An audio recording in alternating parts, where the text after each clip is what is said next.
देखो टुनटुनी, अब तक तुम 11 बेटियों को जन्म दे चुकी हो। मुझे सिर्फ एक ही बेटे की जरूरत थी। इस बार बेटा ना हुआ तो तुम 1 दर्जन बेटियों की माँ बन जाओगी और मैं तुम्हें इस घर से बाहर निकाल दूंगा।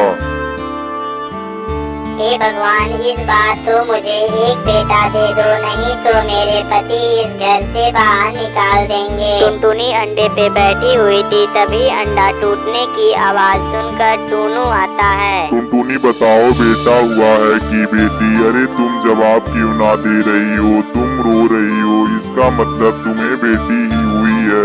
हाँ जी, मैं आपको क्या बताऊँ, ये दुख के नहीं खुशी के आंसू हैं। भगवान ने मुझे इस बार बेटा दिया है। अरे वाह, आओ बेटा मेरे पास आओ, अब से तुम मेरे पास ही रहोगे। टुनटुनी मेरे बात सुनो, मैंने तुम्हें इसलिए घर में रखा था क्योंकि मुझे एक बेटा चाहिए था। अब तुम 11 बेटियों को लेके इस घर से निकल जाओ। ये जी, मैं 11 बेटियों को लेकर कहाँ जाऊंगी? इनका पालन पोषण कैसे करूंगी? इनको कहाँ रखूंगी? मुझे कुछ नहीं सुनना है, बस तुम अभी के अभी इस घर से निकल जाओ। ठीक है, जहाँ भगवान ले जाएंगे मैं अपने बेटियों को वहीं ले जाऊंगी। कोई ना कोई सहारा मिल जाएगा। आप मेरे बेटे का ख्याल रखना और इसे अच्छे से पढ़ाना। यह कहकर टुनटुनी अपने 11 बेटियों को लेकर घर से निकल जाती है। वह दिन भर जंगल में भटकती रहती है कि रहने के लिए कोई जगह मिल जाए, लेकिन उसे कोई जगह नहीं मिलती। आखिर में वह एक घर का दरवाजा खटखटाती है, तभी एक चिड़िया बाहर निकल कर आती है। क्या काम है बताओ? बहन, मुझे तुमसे एक मदद चाहिए। मेरे पति ने मुझे बेटियों के साथ घर से निकाल दिया है और मेरे पास रहने के लिए कोई जगह नहीं है। क्या मैं कुछ दिन तुम्हारे घर में रह सकती हूँ? कुछ दिन में मैं दूसरा घर ढूंढ लूंगी और फिर मैं यहाँ से चली जाऊंगी। बहन, मेरी मदद करो।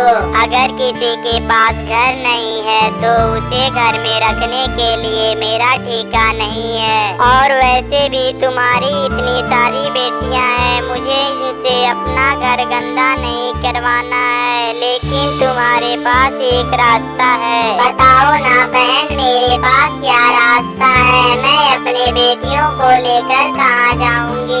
तुम अपने बेटियों को अमेज़न के जंगल में ले जाओ। वहाँ पर कोई पक्षी नहीं रहता और तुम्हें घर बनाने के लिए बहुत जगह मिलेगी। तुम्हें वहाँ पर खाना भी मिलेगा। लेकिन वहाँ कोई पक्षी क्यों नहीं रहता? वहाँ कोई खतरा तो नहीं है? वहाँ कोई पक्षी इसलिए नहीं रहता क्योंकि वहाँ रहने में बहुत खतरा है। इतना कहकर चिड़िया वहाँ से चली जाती है। माँ, मुझे बहुत भूख लगी है, मुझे खाना दो, नहीं तो मैं भूख से मर जाऊंगी। अब बेचारी टुनटुनी को उस जंगल में जाने के अलावा कोई रास्ता नहीं बचा था। मैं भगवान के भरोसे तुम सभी को उस जंगल में ले जा रही हूँ, इसके अलावा मेरे पास कोई रास्ता नहीं बचा।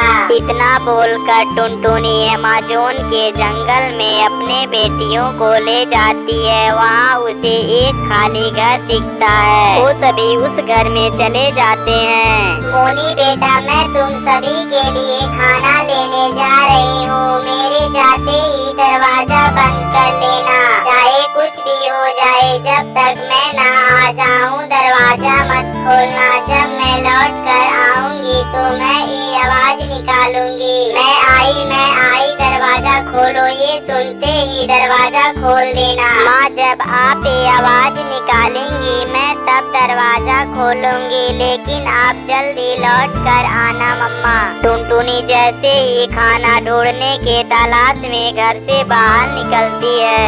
आज तो खाना खाने का काम बन गया। आज मैं इस चिड़िया के बच्चे को खा जाऊंगा। चील दरवाजा खटखटाने लगता है। कोई दरवाजे पर है, लेकिन मम्मा ने मना किया था कि जब तक मैं ना बोलूं तब तक दरवाजा मत खोलना, इसलिए हम दरवाजा नहीं खोलेंगे।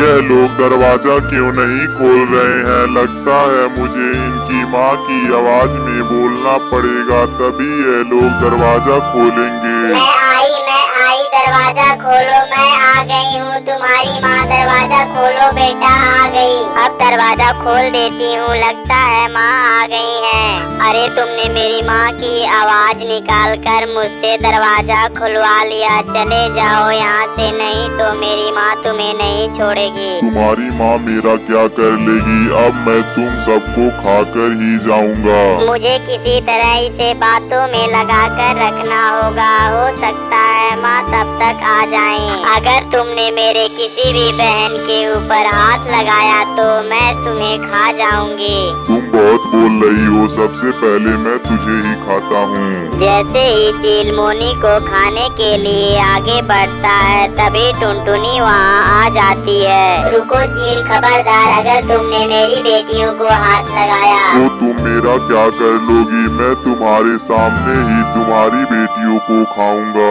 तभी टुनटुनी चील के ऊपर हमला कर देती है। दोनों में लड़ाई होने पर चील की मौत हो जाती है और टुनटुनी घायल हो जाती है। मोनी बेटा, अब मेरे पास ज्यादा समय नहीं बचा तुम्हारी सुरक्षा करने के लिए, इसलिए तुम अपनी बहन को लेकर जिस जंगल से चले जाओ। यह जंगल तुम्हारे लिए सुरक्षित नहीं है बेटा टुनटुनी। इतना ही बोल ही रही थी, तभी टुनटुनी की मौत हो जाती है। माँ, अब आप हमें छोड़कर कहाँ चली गई? हम आपके बिना कैसे जिएंगे? सभी बेटियाँ दुखी मन से उस जंगल को छोड़ देती हैं और मोनी दूसरे जंगल में घर ढूंढ लेती है और सभी बहन मजदूरी करके अपना पेट पालने लगती हैं।